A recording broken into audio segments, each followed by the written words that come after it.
নমস্কাৰ বেদিক এষ্ট্ৰলজি আসামৰ সকলো বন্ধু-বান্ধৱীলৈকে মোৰ আন্তৰিক অভিনন্দন জ্ঞাপন কৰিলোঁ। বন্ধুসকল, মই লৈ আহিছোঁ আগন্তুক অক্ষয় তৃতীয়াৰ বিষয়ে এটা ভিডিঅ'।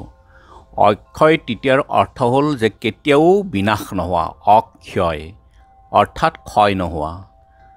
বহাগ মাহৰ শুক্লপক্ষৰ তৃতীয়া তিথিটো অতি পবিত্ৰ তিথি আৰু এই তিথিত সকলো কামৰেই শুভ ফল লাভ হয় আৰু এই ফলৰ কেতিয়াও ক্ষয় নহয়। গতিকে আজি জানো আহকচোন এই তিথি কিয় ইমান পবিত্ৰ বা এই পবিত্ৰৰ দিনা আমি কি কৰিব লাগে।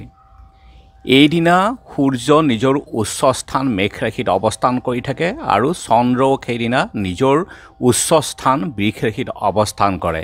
কাৰণ চন্দ্ৰ আৰু সূৰ্য দুয়োটা গ্ৰহই যেতিয়া উচ্চ ৰাশিত অৱস্থান কৰি থাকিব ইয়াৰ ফল অতি শুভ হয় মানৱ জীৱনত। সূৰ্য আৰু চন্দ্ৰৰ যি শুভ কাৰকত্বৰ ফল দুগুণ বৃদ্ধি পায়, কাৰণ সূৰ্য আৰু চন্দ্ৰ নিজৰ নিজৰ উচ্চ স্থানত থাকে। সেইকাৰণে সেইদিনা যিকোনো কামৰ ফলেই অক্ষয় হৈ ৰয় আমাৰ জীৱনত। গতিকে আমি যদি শুভ কৰ্ম কৰোঁ বা শুভ ফল তাৰ লাভ কৰিমেই, ইয়াৰ কেতিয়াও নাশ নহয়।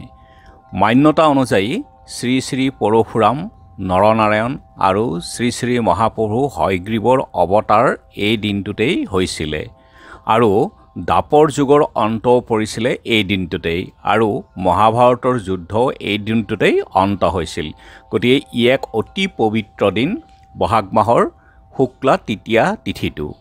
গতিকে এই দিশত আমি যদি চাওঁ তেনেহ'লে এইদিনা মূল্যৱান ধন সম্পত্তি যদি আমি কিনো ইয়াৰ ক্ষয় নহয় আৰু আমি দান দক্ষিণা যদি দিওঁ, এই দান দক্ষিণাৰ যি আমাৰ শুভ প্ৰভাৱ আমাৰ জীৱনত আহে সেই শুভ প্ৰভাৱো অক্ষয় হৈ থাকে। গতিকে এই তিথিত আমি দান দক্ষিণা কৰিলে ইয়াৰ শুভ ফল লাভ কৰি থাকিব পাৰোঁ আৰু এই তিথিত যিকোনো শুভ ফল বা শুভ কামৰ কাৰণে অতি শুভ। কিন্তু যদি আমি ধৰক সোণ কিনো, সাধাৰণতে সোণ কিনিলে বিশ্বাস আছে যে এই তিথিত যদি আমি সোণ কিনো তেতিয়াহ'লে সোণ বৃদ্ধি হৈ থাকে, অৰ্থাৎ সোণ কিনি থকা হয় আৰু ধন প্ৰাপ্তি হৈও থাকে। আৰু যদি আমাৰ সোণ কিনিবলৈ টকা পইচা নাই সকলোৰে ক্ষেত্ৰত, তেনে ক্ষেত্ৰত আমি ৰূপৰ বস্তু এটা কিনিও বা ৰূপৰ এটা লক্ষীৰ মূৰ্তি কিনি আনিও বা ৰূপৰ এটা মুদ্ৰা কিনি আনি আমি থাপনাত স্থাপন কৰিব পাৰোঁ, ইও এক শুভ। গতিকে এই তিথিত কোনো শুভ কৰ্ম যেনে বিবাহ, গৃহ নিৰ্মাণ, গৃহ প্ৰৱেশ বা দোকান ব্যৱসায় ইত্যাদি আমি কৰিব পৰা যায় বা মুণ্ডন মুখন্ন প্ৰসন্নও আমি কৰিব পাৰোঁ। কিন্তু এইবাৰ যিহেতু শুক্ৰ আৰু গুৰু বৃহস্পতি দুয়োটাই অস্ত হৈ আছে, এনে ক্ষেত্ৰত শুক্ৰ আৰু গুৰু বৃহস্পতি এক মহত্বপূৰ্ণ ভূমিকা আছে মাংগলিক কাৰ্যৰ ক্ষেত্ৰত। গতিকে আমি যদি মাংগলিক কাৰ্য বা গৃহ প্ৰৱেশ, গৃহ নিৰ্মাণ এনেকুৱা ধৰণৰ যদি আমি কৰিব বিচাৰোঁ তেনেহ'লে নিজৰ কুণ্ডলীখন অলপ বিচাৰ কৰিহে আগবঢ়াটো উচিত। আৰু এতিয়া চাওঁ আহক এই তিথি কেতিয়া আৰম্ভ হ'ব আৰু কেতিয়া শেষ হ'ব। এই তিথি আৰম্ভ হ'ব 27 বহাগ অৰ্থাৎ 10 মে'ৰ ৰাতিপুৱা 4:18:25 পৰা ৰাতি অৰ্থাৎ শেষ নিশা 2:50:36 পৰ্যন্ত এই তিথি থাকিব। গোটেই দিনটোৱেই এই তিথি থাকিব।